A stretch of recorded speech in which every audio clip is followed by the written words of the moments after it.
오늘 본문은 목회를 하고 있는 가운데 여러 가지 어려움을 겪고 있던 이 디모데에게 바울이 그 목회의 어려움을 이기고 에베소 교회 목회를 잘 할 수 있는 몇 가지 교훈을 주고 있는 그런 권면의 말씀입니다.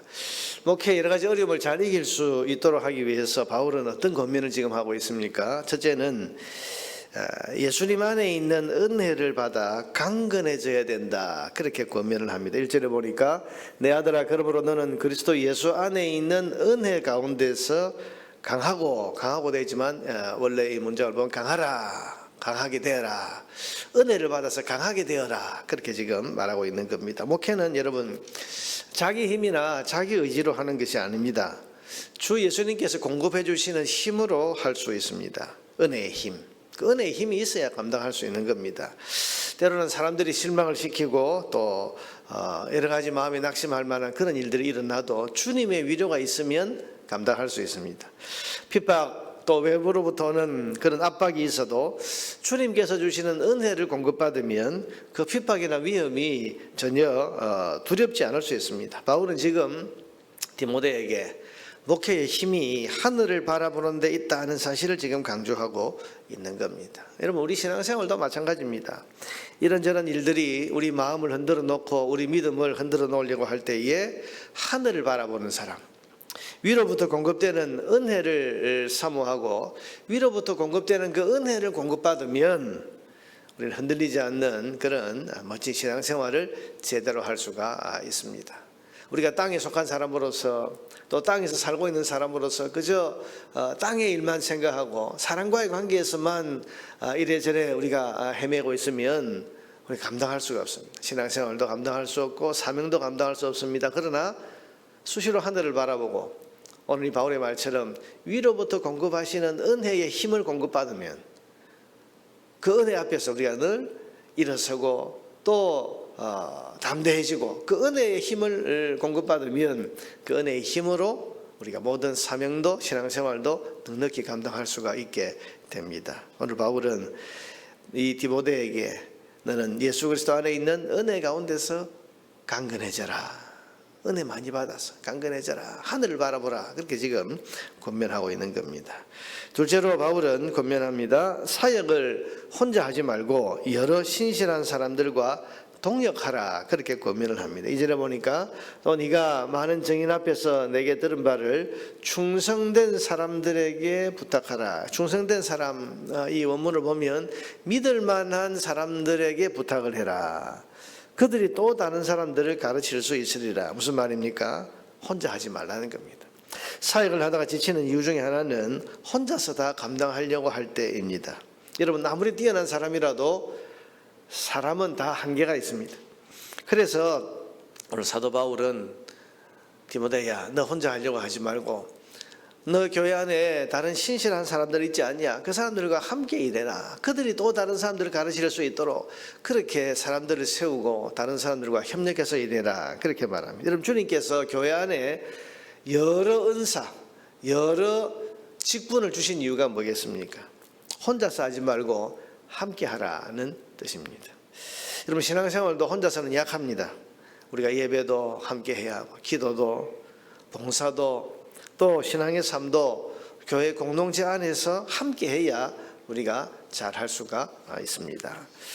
세 번째로 바울은 사명 우선의 삶을 살아야 한다, 이렇게 권면을 합니다. 3절 4절에 보니까 너는 그리스도 예수의 좋은 병사로 나와 함께 고난을 받으라. 병사로 복무하는 자는 자기 생활에 얽매이는 자가 하나도 없나니 이는 병사로 모집한 자를 기쁘게 하려 합니다. 지금 군인 이야기를 하는데 너는 예수님의 군인이다.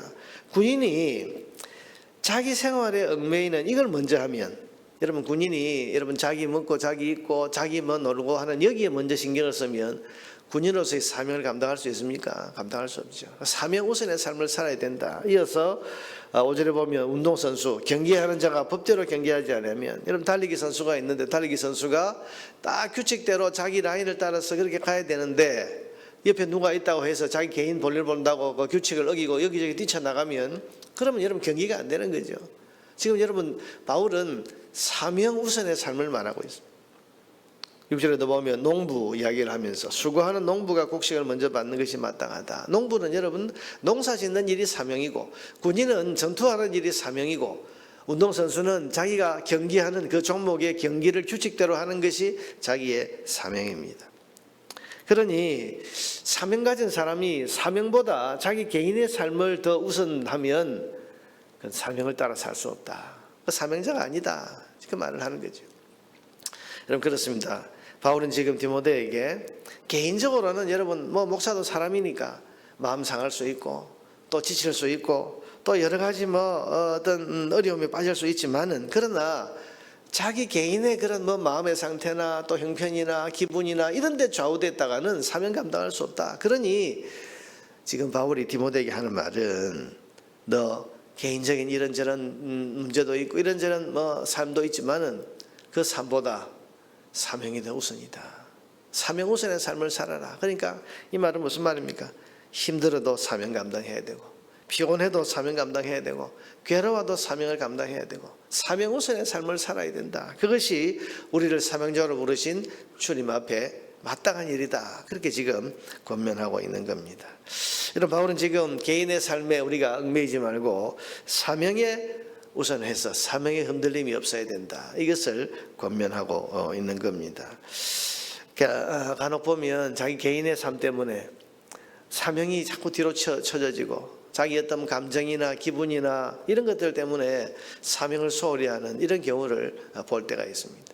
근데 여러분 우리를 부르신 분이 주님이시고 우리에게 사명을 주신 분이 우리 주님이시고, 그러니 우리에게 사명 주신 그 분을 우리가 섬기는 사람이라면 내 개인의 삶에도 불구하고 사명 우선의 삶을 살아야 하는 겁니다. 여러분 10절을 보면, 그러므로 내가 택함 받은 자들을 위하여 모든 것을 참음은, 바울은 지금 나도 봐라 여러 가지 지금 어려움들이 있지만은 그러나 택함 받은 자들을 위해서 이 모든 것을 참고 있다, 견디고 있다.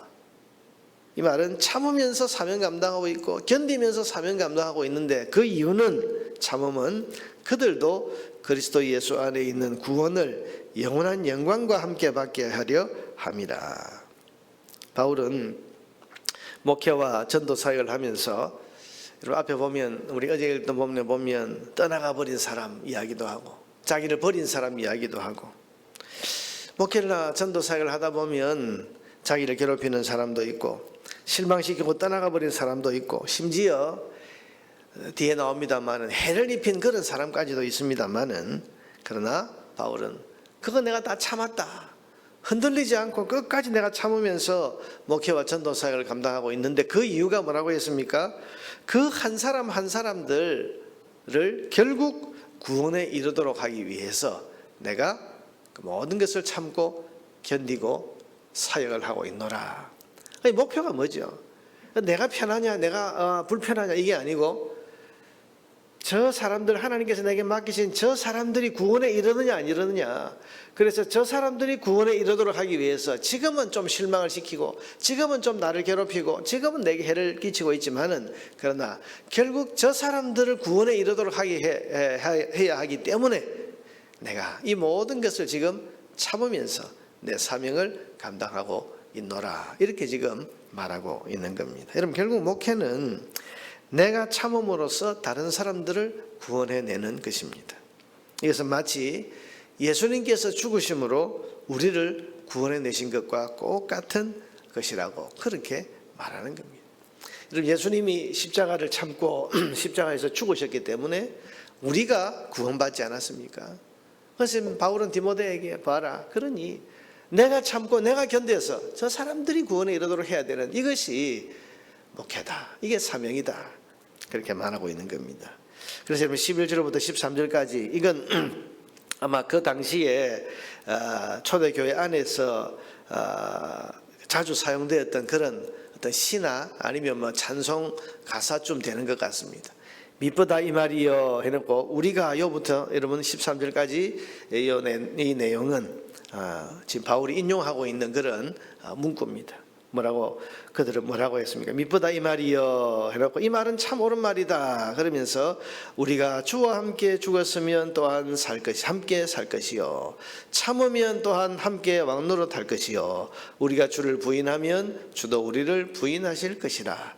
우리는 믿음이 없을지라도 주는 항상 믿으시니 자기를 부인하실 수 없으시리라. 이 말을 인용하면서 봐라, 우리가 주와 함께 죽으면 함께 살 것이라고 하지 않았냐. 우리가 참으면 또한 주님과 함께 왕노릇 하게 될 것이라고. 무슨 말입니까? 이렇게 다른 사람이 구원을 위해서 참고 견디고 그러면서 사명을 감당하고 내가 죽으면 결국은 주님과 함께 살게 될 것이다. 왕노릇 할 것이다. 무슨 말입니까? 주님의 칭찬과 상급이 있게 될 것이다. 그것을 지금 말하고 있는 겁니다. 여러분, 한때 공자가 죽어야 나라가 산다, 그런 말이 유행한 적이 있었습니다. 이 말을 그대로 빌려오면 사명받은 사람이 참고 죽어야 영혼들이 살고 교회가 살게 된다, 이렇게 말할 수 있습니다. 여러분, 이것은 목회하는 목사만 그런 게 아니죠. 우리 교회 여러 직분자들, 또 교회 여러 사명을 받은 사람들이 주의 일을 감당할 때에 자기가 죽어야, 내가 참아야, 내가 견뎌야, 그래야 다른 사람들이 살고 교회가 살고 영혼들이 살게 된다. 그렇게 우리가 적용할 수 있습니다. 나는 죽고 그리스도는 살고, 나는 썩어지는 미랄이 되고 주님의 몸된 교회는 많은 열매를 맺고, 이것이 우리 모든 사명수행과 신앙생활의 원리라고 할 수 있습니다. 그러나 오늘 인용한 말처럼 그렇게 참고 죽고 썩어지는 미랄이 되면 반드시 주님과 함께 다시 살고 하늘나라의 상급을 받는 그런 사명자들이 될 수 있을 것입니다. 오늘도 여러분, 바울이 디모데에게 주는 이 권면의 말씀을 마음에 깊이 새겨서 다 하나님 앞에 칭찬받고 상급받는 그런 사명자의 길을 걸어가는 저와 여러분 되기를 주의 이름으로 축원합니다.